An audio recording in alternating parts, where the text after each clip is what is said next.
who will give us a brief summary of the research field and the discovery that has been awarded today. Nils. Yeah. On the 14th of September 2015, the Laser Interferometer Gravitational Wave Observatory, LIGO, succeeded for the first time to directly observe gravitational waves. These waves were predicted by Einstein 100 years ago, but until now they have escaped direct detection. This is a truly remarkable achievement, which crowns almost 50 years of experimental efforts by hundreds of scientists and engineers. And today, the LIGO collaboration includes 1,000 members from 90 institutions in 5 continents who have directly or indirectly contributed to this breakthrough. This year's Nobel laureates represent in an excellent way the diverse competencies needed for LIGO's success. Rainer Weiss led the foundation for the detector design. He analyzed what performances had to be reached for the critical parts of the instrument and what sources of background noise had to be mastered. And Kip Thorne, also a co-founder of LIGO, made predictions about what signals were expected from different astrophysical events of critical importance for the design. Barry Barish is a scientific leader who scaled the project up in a stepwise fashion up to the advanced LIGO, thereby reaching the sensitivity which will in the end allow the successful detection. Without them, the discovery would not have happened. We now witness the dawn of a new field, gravitational wave astronomy. This will teach us about the most violent processes in the universe, and it will lead to new insights into the nature of extreme gravity. Thank you, Nils. And now, Olga Bottner will give us some more insights into the discovery, the scientists, and the collaboration. Olga, the floor is yours. Thank you.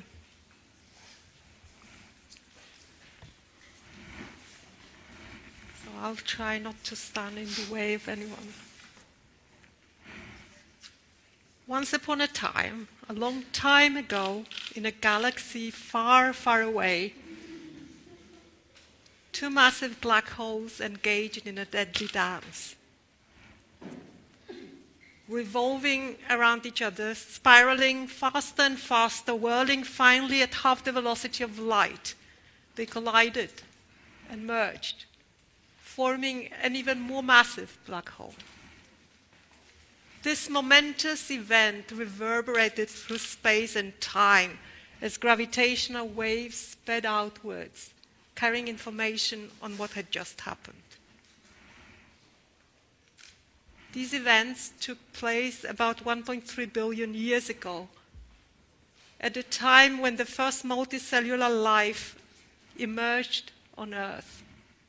Ever since then have the gravitational waves sped through the universe, reaching our cosmic neighborhood, the Magellanic Clouds, about 200,000 years ago, when early Homo sapiens walked in Africa, and finally swept through the Earth on September 14, 2015, when the waves were recorded by perhaps the most sensitive instrument ever devised by man, the LIGO Interferometer Gravitational Wave Observatory, at 9:50:45 UTC. This event caused a sensation worldwide.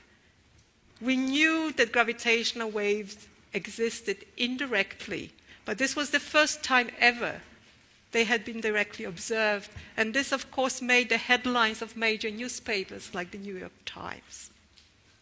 So what are the gravitational waves? Well, they were predicted by Einstein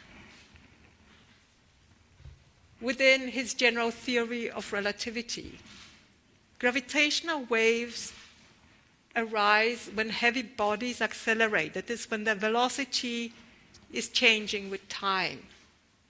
They are disturbances of space-time traveling through the universe at the speed of light, causing space to alternately stretch and shrink at right angles to the direction of motion.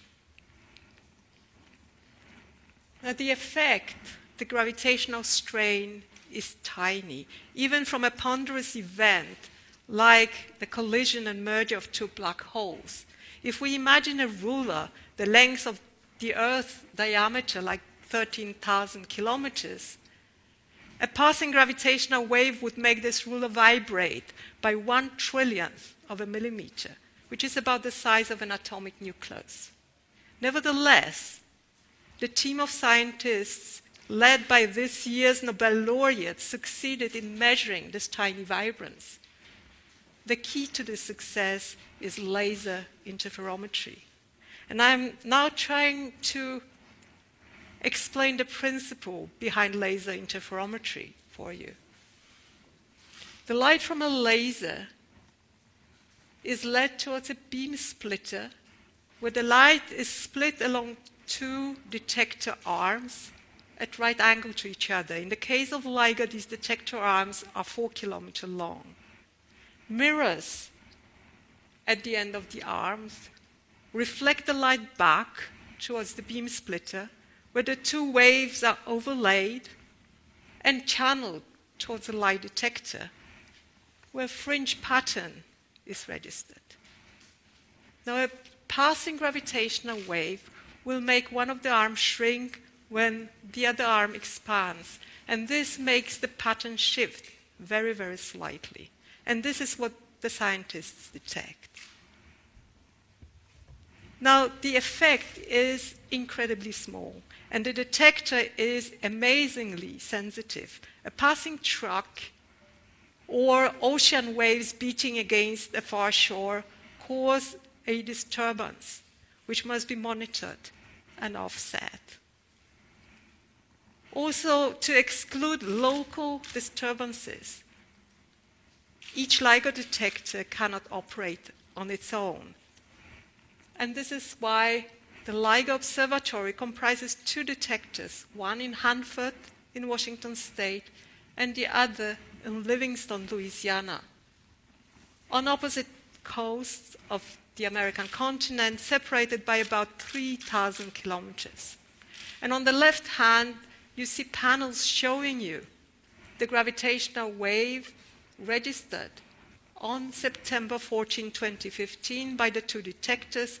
The upper panel shows the wave registered at Hanford, the middle panel at Livingston, and the bottom panel shows the two waveforms overlaid, shifted by the time difference between the gravitational wave's arrival at the two sides, which was 6.9 milliseconds. And what I would like you to note in the bottom panel is how identical the two waveforms are. And this is essential to be able to recognize this event as a true occurrence and not a false signal. Now, looking at this lower hand, at the left-hand panel, I would like you to know something else, namely that the waveforms wiggle faster and faster as time progresses to reach a climax at about 0.4 seconds. This is the point when the black holes merge, and then to quiet down. Now, this increase in frequency with time can be represented in terms of an audible signal. And I'm going to play for you this audible signal, the now so famous chirp of the gravitational wave. But to do that, you have to be very quiet and listen for a faint twang, which is when the two black holes merge. I'm going to play this 4 times.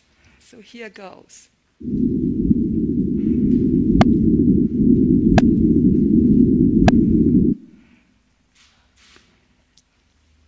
And this brings me to my last slide. The discovery, the first ever observation of a gravitational wave, was a milestone opening a new window to the universe. The prospects of observing black holes hands-on are tremendously exciting, as are the prospects of being able to see the dark parts of the universe, the parts of the universe from which electromagnetic radiation, light, does not reach us. Since the first observation, 3 more discoveries of gravitational waves passing the Earth have been made. The last one announced less than a week ago, where the twin LIGO detectors operated in concert with their sister detector Virgo in Italy. This is truly the dawn of gravitational wave astronomy.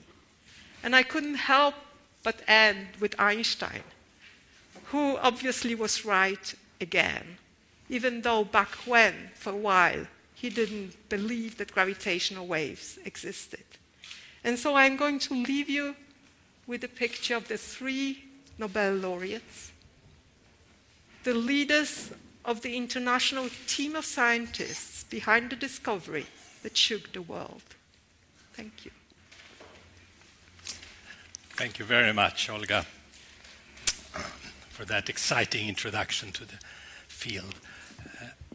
And we may now have one of our Nobel laureates with us on a phone line from the US. Dr. Weiss, are you there? Oh, I'm here, yes.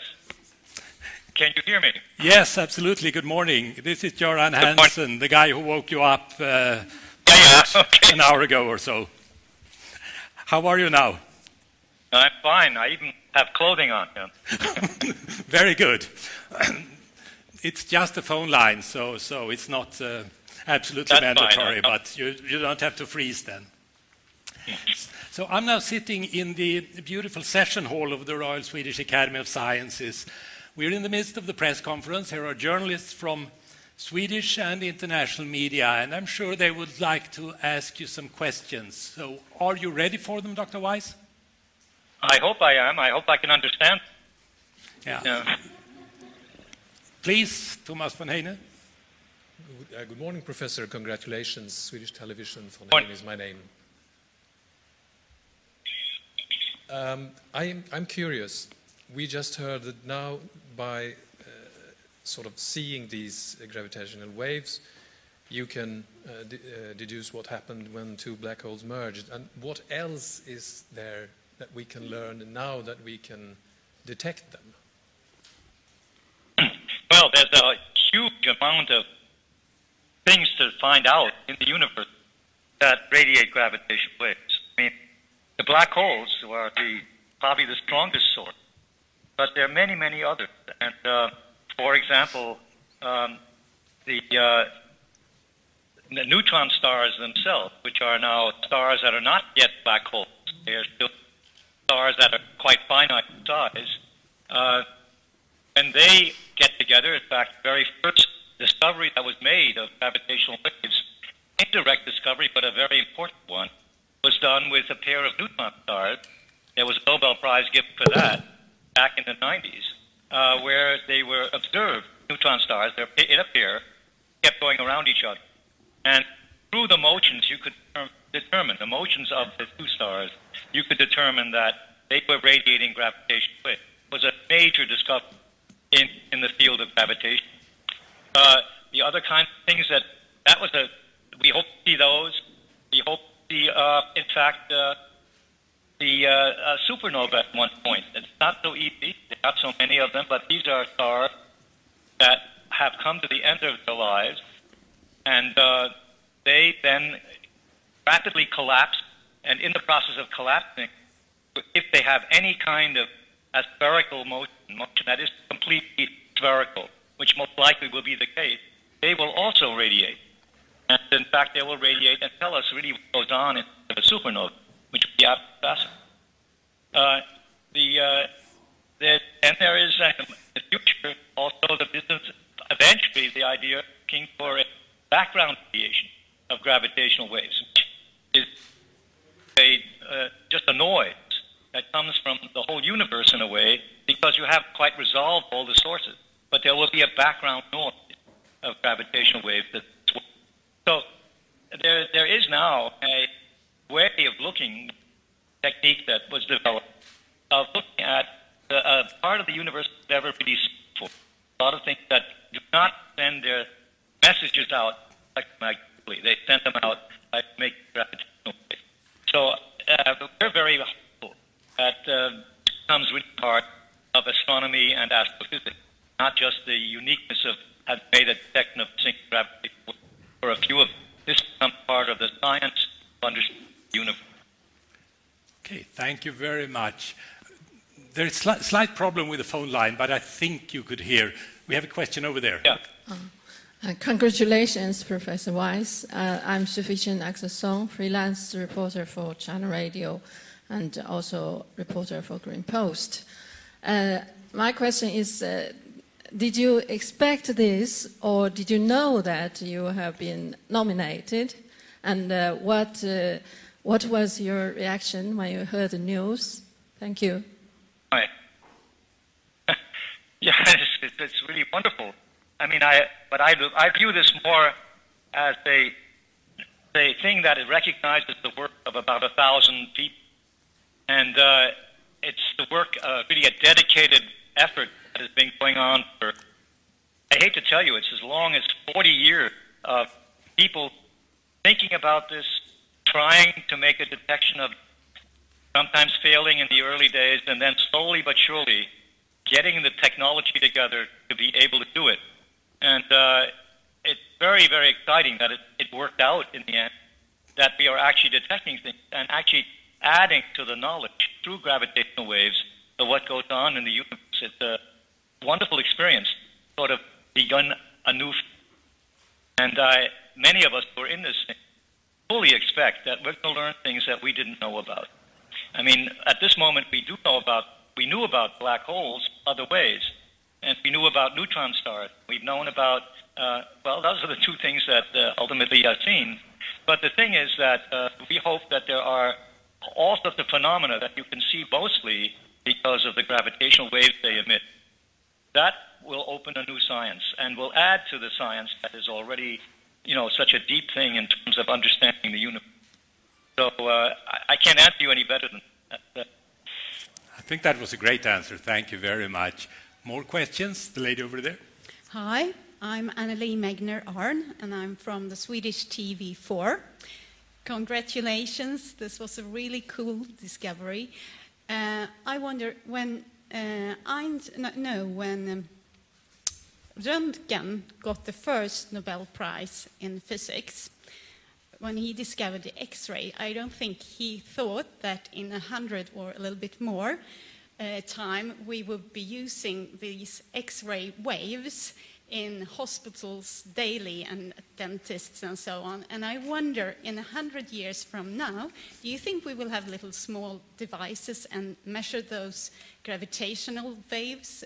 What if you can speculate in 100 years, what do you think your discovery will be used for? Yeah, that's an interesting question. I haven't thought much about it. When we think about the future for this field, we think of improving sensitivity so that we can look deeper and deeper into the universe. And in particular, we hope at some point, but not the detectors we have now, because they're not strong enough, they're not sensitive enough. We hope to be able to look at the beginnings of the universe. For example, we hope at some point to have detectors that are sensitive enough so that you can spot black holes over the entire universe, so that you can see the evolution of that particular kind of source. And as time goes on, we hope the detectors get more and more sensitive. But I don't think they'll get necessarily smaller. That's my guess. They will probably get more and more sensitive if we do our job properly. People who follow us learn how to make the detector better. There's easily another factor for 100 in the sensitivity of these detectors. And in the process, one would imagine that you begin things like the very earliest moment in the universe. It's one of the ideas I've thought about a lot, but detectors are not sensitive enough to see that. For example, there are calculations that are done that indicate that the very earliest of the universe, right after the universe gets born, there is an enormous amount of background radiation of gravitational waves generated. And that would be absolutely fascinating to see. Now, there are methods that are being tried right now to see those by using radio astronomy and looking at effects that occur later on in the universe as driven by the earliest gravitational wave. I hope those, but there may yet be need to do this very directly, to look at the gravitational waves directly that come from that earliest effort. That would be one of the most fascinating things man could, because it'll tell you very much how the universe started. The fascinating idea in gravitational waves, since they're so imperturbable, they go through everything. They will tell you most information that you get about the earliest infants that go on in the universe. At least I hope so. No, I think it's an opening field. It's a wonderful field, and I hope it's with man until we really get everything to the point where sensitivities are such that we can do cosmological investigation using gravitational. Okay. We're running a bit short of time. I think there is time for one short question, one short answer, please. Yes. Good morning, Professor Weiss. My name is Erika Neckham. I'm working at the Swedish National News Agency, TT. Congratulations at first. I would like to know what you felt like when you heard the gravitational wave for the first time. Well, when we first discovered them, back in September of 2015, rather, many of us didn't believe it. I have to tell you that. We have a program where we inject signals to test the detector. That's what we thought I was seeing. It took us a long time, almost something like 2 months, to really convince ourselves that we had seen a thing that came from the outside and was truly a gravitational wave. It was not trivial to convince oneself that one had seen those. And then, as time has now gone on, we've seen more of these events, similar kinds of events from black holes, and it makes it more and more likely, and I'm now very much convinced, I don't think there's anybody left doubts that detected these gravitational waves. Okay. Thank you very much, Professor Weiss, for being with us at this press conference, and we're looking forward to welcoming you to Stockholm in December. Thank you very much. I'm looking forward to it too. Thank you. Bye-bye. Bye. And now, are there any questions for the panel? Or Dr. Bottner and Dr. Weiss explained it all to you? Okay. In that case, if there are no further questions, we'll close this session. And I know that several of you have requested individual interviews that will commence. So thank you very much.